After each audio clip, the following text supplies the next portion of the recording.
tens of thousands of artifacts were carted off to the Smithsonian's repositories, including the bones of the giants. At the turn of the 19th century, bodies of giants were turning up all over the United States.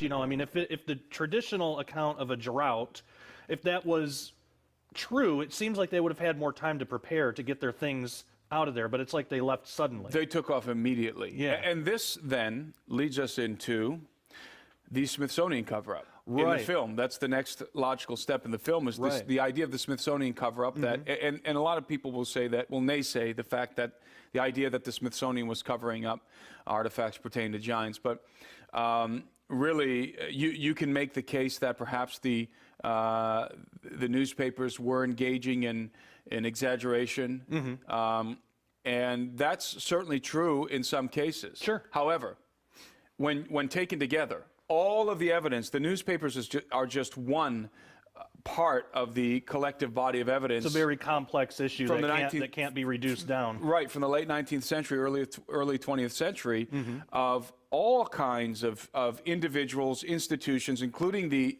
Smithsonian Institute itself, the Smithsonian Institution, that have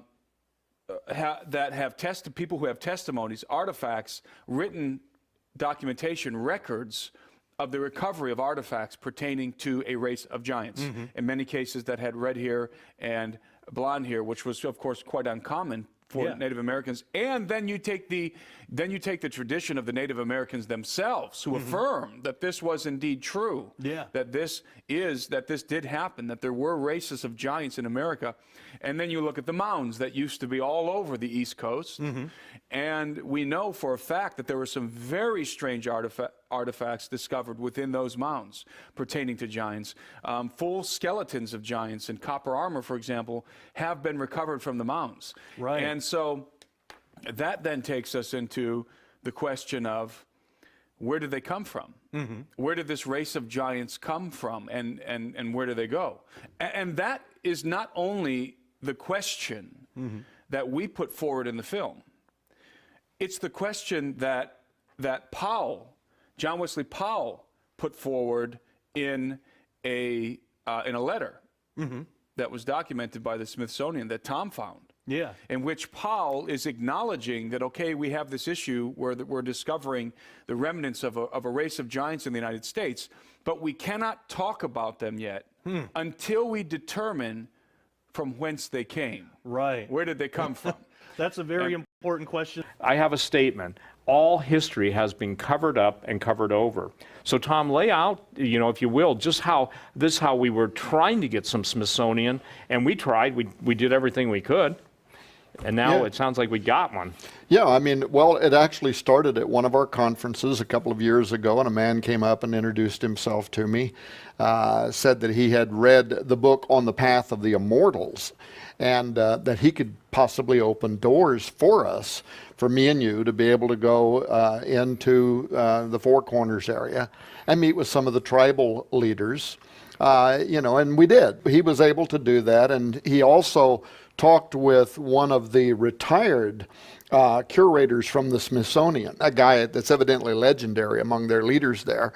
He's in his 80s now, so, you know, when you get into your 80s, you don't care what nobody thinks, because what can they do? Kill you? You know, you're going to die anyway. So this guy told him that he agreed that the time had come to kind of peel back some of the onion layers and discuss what is stored in these numerous Smithsonian-owned warehouses that are huge warehouses. There's literally millions and millions of antiquated objects that have been collected probably from around the world, but especially here in early America, where they're digging up the Indian mounds. They're finding what is reported in numerous newspapers in the late 1800s, the early 1900s, of very tall humans, right? 12 foot tall, some of them almost as much as 20 foot tall, a lot of 8, 9, and 10 foot tall. And where did those bones go? Well, everybody knows they were spirited away to the Smithsonian, the question is, why were they interested?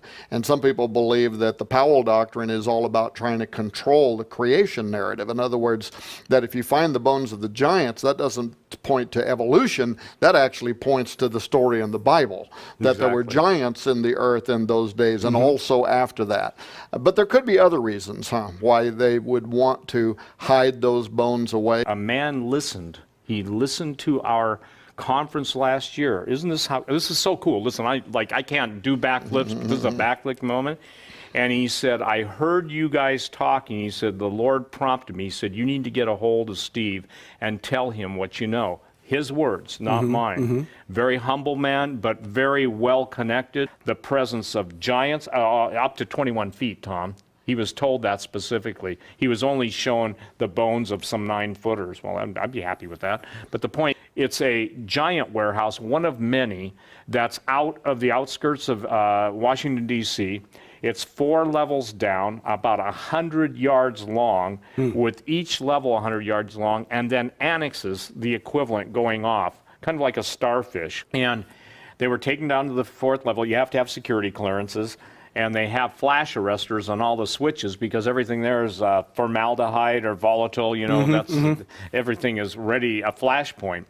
He goes into great detail, and in the video, he established something that is absolutely beyond, in my opinion, amazing, and that is the fact that there were scientists in there extracting DNA, those 3 important letters of the alphabet, from an Egyptian mummy. Well, as Steve says, and said on this program previously, those who control the past, control history, they control